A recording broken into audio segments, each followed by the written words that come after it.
Hey y'all, it's Laura Rose here, and I'm here with week 3 of The Artist Way, and this is talking about emotions and that type of stuff. Something this week that I've thought a lot about is just I don't need to suffer or make myself suffer more than what is necessary. I think and part of that is being present in the experience and experiencing the firsthand suffer rather than retreating into myself and experiencing this secondhand suffering, which I feel like is worse than the firsthand suffering. And I think I was much better about that as a kid, of just being I'm just gonna be here, I'm gonna get through it and move on. And I think that's something that I want to bring now, of even if I'm scared, just doing this thing that scared me.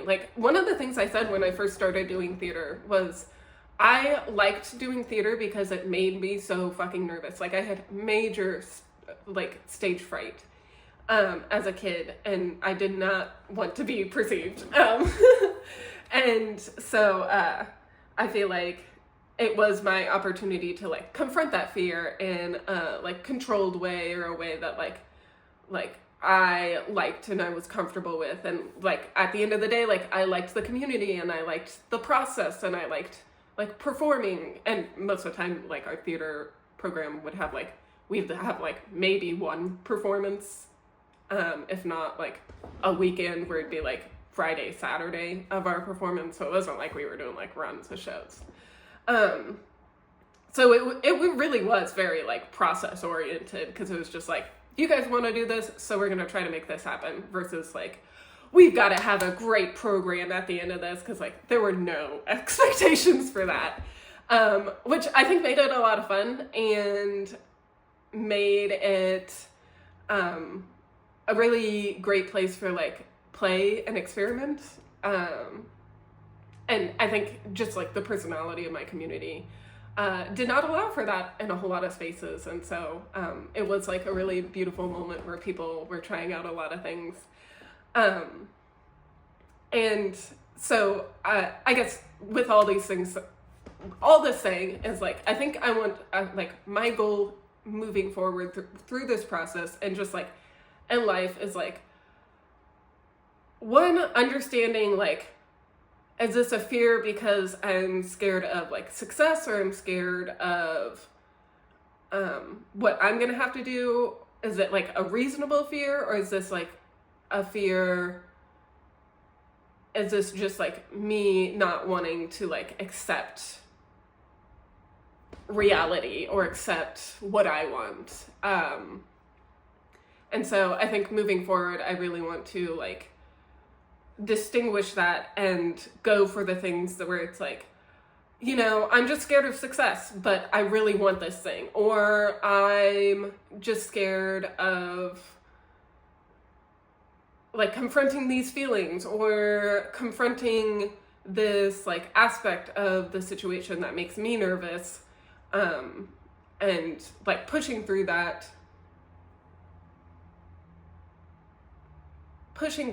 and pushing through that and doing the uncomfortable thing, because even though it's uncomfortable, because I'm so excited, passionate, just committed to the end goal. Yeah, and I think too, I don't know, I think I use a lot of excuses of especially social excuses of oh, well, I shouldn't be doing this, or so-and-so is going to feel this way about this, or that type of thing. And I think I'm getting in a lot better mind space of just being that stuff is none of my business. To a certain extent, I don't want to harm people, but there's a difference between bringing somebody emotional harm, or just telling the truth and like allowing them to confront or like allowing them to confront reality too, I think, and which is something she talks about in this chapter under this shame section, is just that like people will try to like shame you out of, or like put shame on your creativity or that type of thing, because it like talks about reality or makes people confront things. And she had this really great quote where it was where it said like art, oh gosh, I don't remember what it was like exactly. Art is a spotlight that art is a reflection of society, and basically it just is talking about how art shows people the reality or the truth of society, which I think is like one of the reasons I love art, and I've always been like really attracted to those communities and spaces, and something like I really felt with my like visual arts, like being in a small like high school, I think it was one of the few ways that like I was allowed to express myself honestly and like explore different things, spaces that I didn't have the space to do in like that society. So that's something she talks a lot about, is the shame, and just like which she specifically talks about like when you have like the sudden surge of disinterest, it's like a coping mechanism to deal with the pain of like being vulnerable or having people perceive you, because especially like if you're looking into like putting anything publicly, like art should, I almost feel like art should like invoke discussion and have a lot of like big emotions around it, and some of those emotions are negative, and I think like it's good to accept, I don't know, it's something that I want to have a lot of grace for accepting in myself, and just in like people's reactions to my art, of like, you know, there are going to be people who don't like my art, and I want to be the type of person that wants that, because I want my art to be controversial. I want my art to be a big swing. I want my art to be like very uniquely me. And so like, I don't know, it's definitely a newer attitude that I'm trying to adopt. So that was shame. She talks about synchronicity and just like the idea of like, again, accepting reality, confirming your thoughts. So for example, she talks about like kind of the scientific method of like, I want this, or I like am asking for this, or I'm trying this, and just going into that process to be like, okay, what happens next, and just like trying and experiencing a lot of things. And that's how like basically like the results are the universe or divine intervention showing, like confirming to you what you know to be true. And I think that's something that like, again, I've been like scared of, is like, I want to do this and that, but I know like the results of like, if those are successful, are scary. But the results, if those aren't successful, are sad. So like, what do I want to pick? Do I want to be like stuck and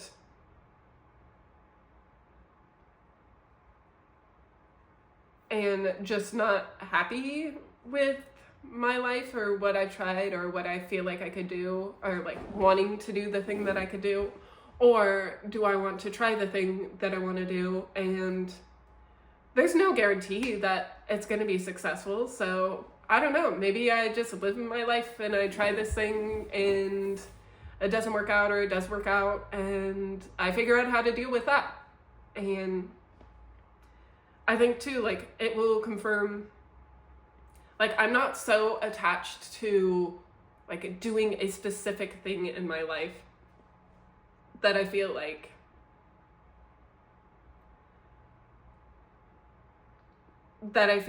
it will, like, if I don't become the most successful director, actor, artist ever, then I don't, like, it doesn't feel like my life would be without purpose.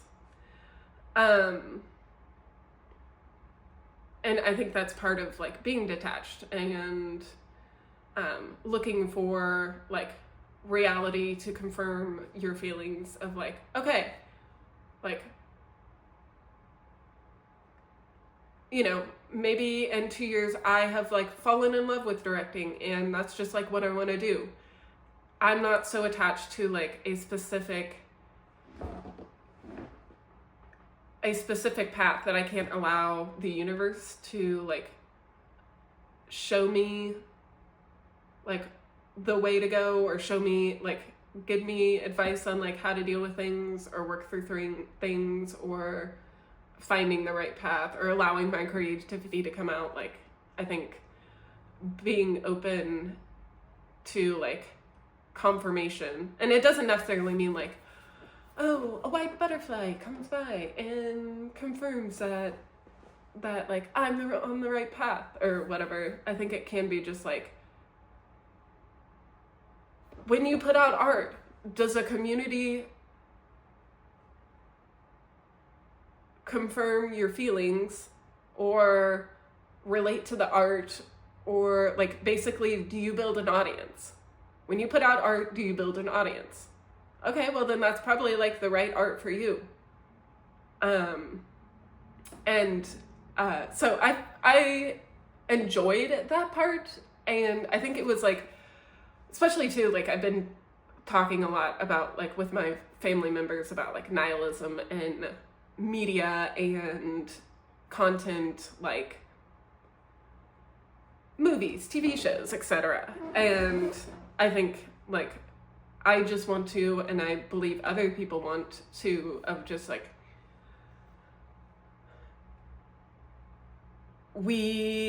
more of the attitude of like, yes, we have like ways to go and we have improvements, but I don't think like it's the end of the world. And I don't think that like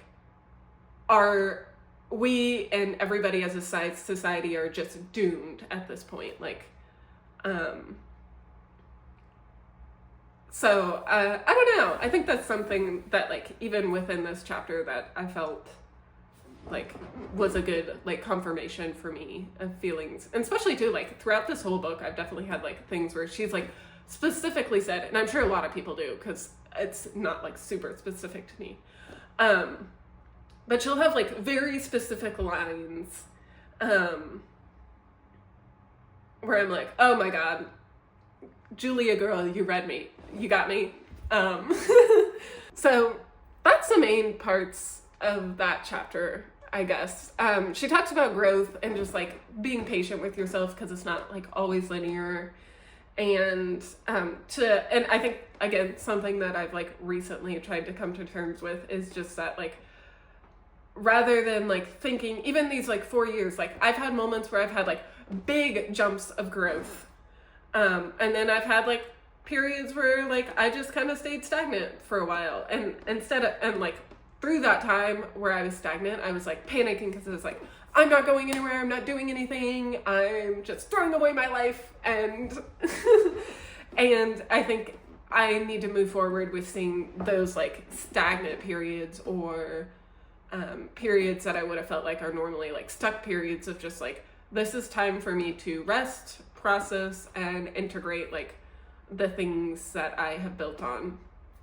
So, yeah, I think that was great. Her tasks were pretty basic. It was not too bad to finish. Squeaking. Not too bad to finish.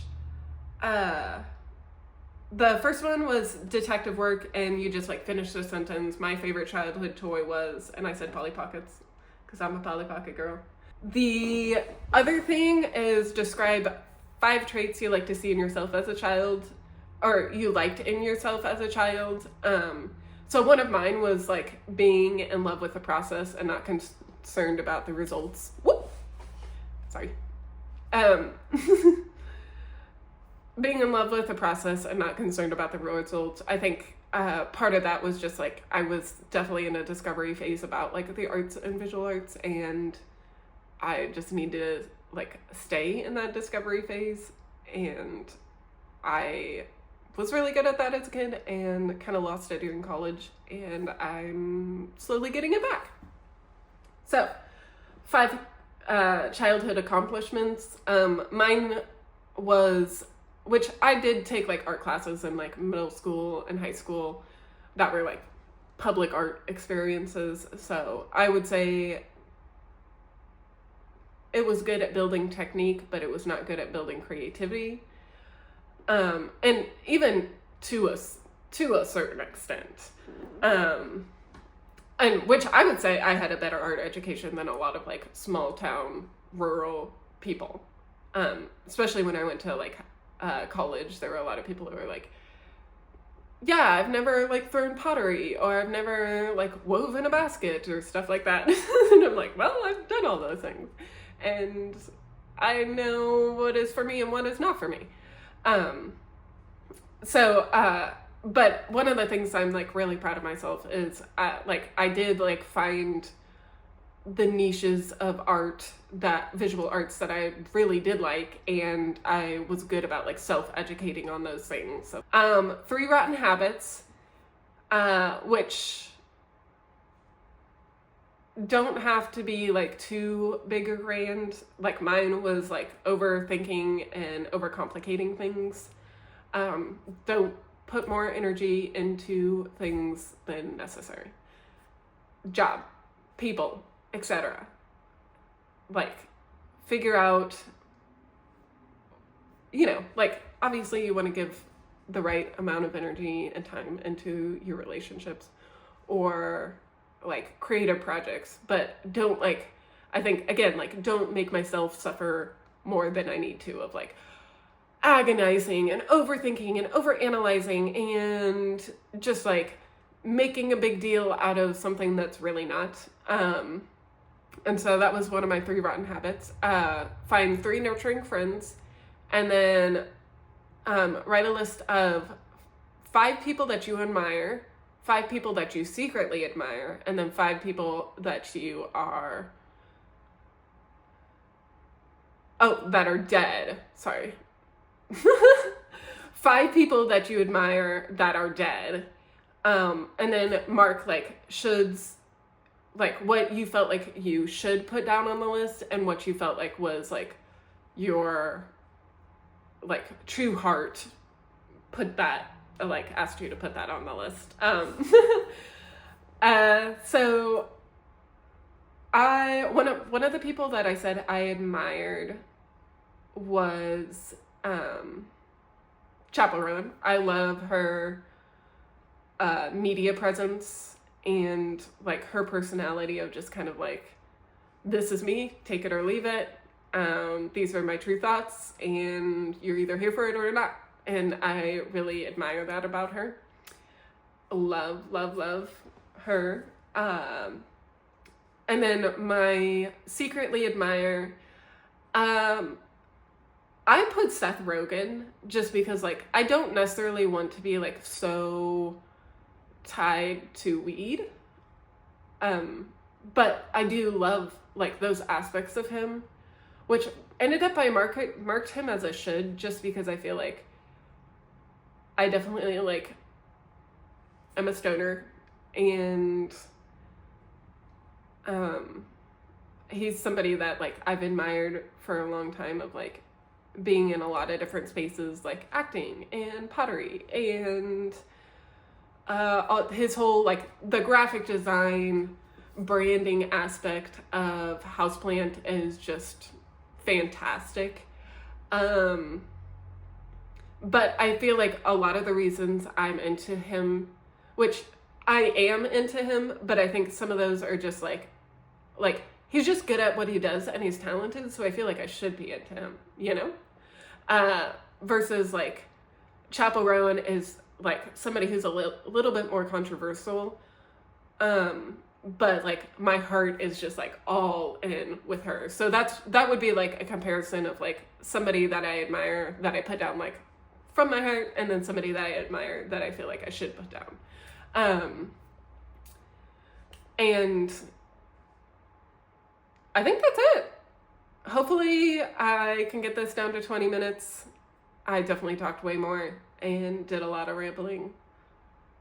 I smoked before this. Surprise, surprise. But I don't know. Let me know how y'all's week was. And I hope you have a good day. And see you next time.